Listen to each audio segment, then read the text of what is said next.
What's up, everybody? Welcome to my review of the Innova Discs Wombat3.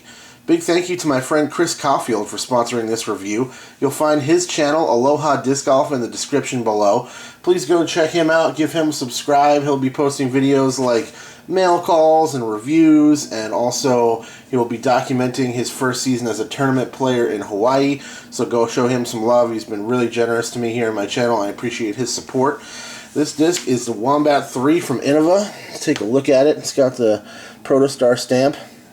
#1 in disc golf, innovaDisc.com. I like the orange and blue. I think it looks nice. Kind of reminds me of the New York Knicks. Star plastic, pretty well known plastic. It is a premium blend that has a good grip, good durability. Not quite as durable as Champion, but generally has a better grip and feel in the hand. But still plenty durable. I like Star Plastic quite a bit. I do kind of prefer the G-Star that the regular Wombat comes in. Well, this one right here that we'll be comparing in just a minute. But this Star Plastic feels good. Good feel in the hand. Seems like the Wombat3 might be slightly flatter across the top. It's hard to say, but it seems like the regular Wombat has a little bit more of a dome to it. And then here's a look at the rim profile. So it is a VTEC disc, 175 grams. It's a VTEC disc, which means there's some mass on the rim, which helps it kind of spin on axis and continue on the line for longer. Somewhat similar to like the gyro technology from MVP, but just in the way it's designed, not with overmold. Here's the regular Wombat. Let's see, line these up. Get a feel for the differences there. Pretty similar overall. They both have the bead there, for sure. Let's put them up next to each other on the side-by-side as well. The Wombat3 on top. Hard to describe any differences there. You'll have to just kind of take a look and see what you can see. To be perfectly honest, I was kind of surprised to see that the Wombat was getting kind of a remake disc like the Wombat3. I was kind of surprised by that. I thought it was a joke, actually, the first time I saw somebody say something about the Wombat3. Just because it doesn't seem like the Wombat's a terribly well-regarded disc, even though I love it, and it's the only Innova disc that's in my bag out of all the ones I've tested. But it just doesn't seem like it gets a lot of love out there, so for them to put out another variation of the Wombat was kind of surprising to me. Maybe, I don't know, maybe the Wombat sells better than I think it does. But either way, Wombat3, compared to the regular Wombat, it's quite hard to really tell any absolute differences that couldn't be attributed to just variations between the plastic type or the individual disc to disc. But it does seem like it's a little flatter. It seems like it's a hair faster, but really not very noticeable. It does seem to have a little bit more turn to it. So it actually seems a little bit more touchy, like you have to be a little bit more careful with how much power you put on it to prevent it from turning over on you accidentally.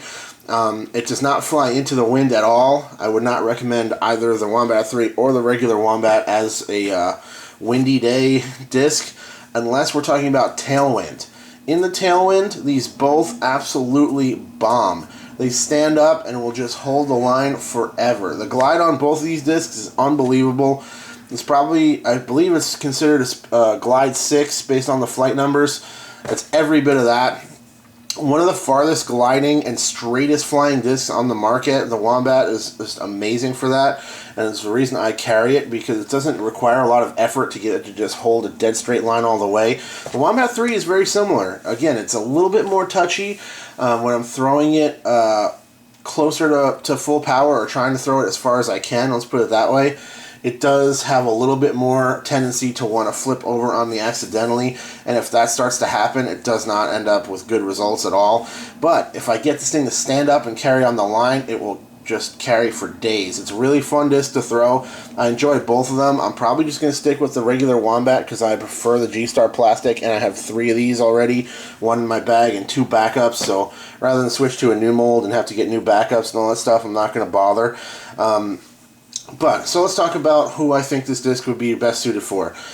It's a really, really great beginner disc. I think especially if you're transitioning from Ultimate Frisbee, I think this would be a wonderful disc for you to check out because it's extremely straight. One of the straightest discs on the market, one of the easiest discs to get to hold a nice straight line with very nice Very low fade and a ton of glide, so it's going to carry very nicely for you without a lot of effort, which I think is great. And again, if the wind is at your back, it is one of the best discs on the market that I've tested, especially for my throwing style. I can just get this thing to carry for days, easily farther than some fairway drivers. It just really will carry for a long, long way in the tailwind.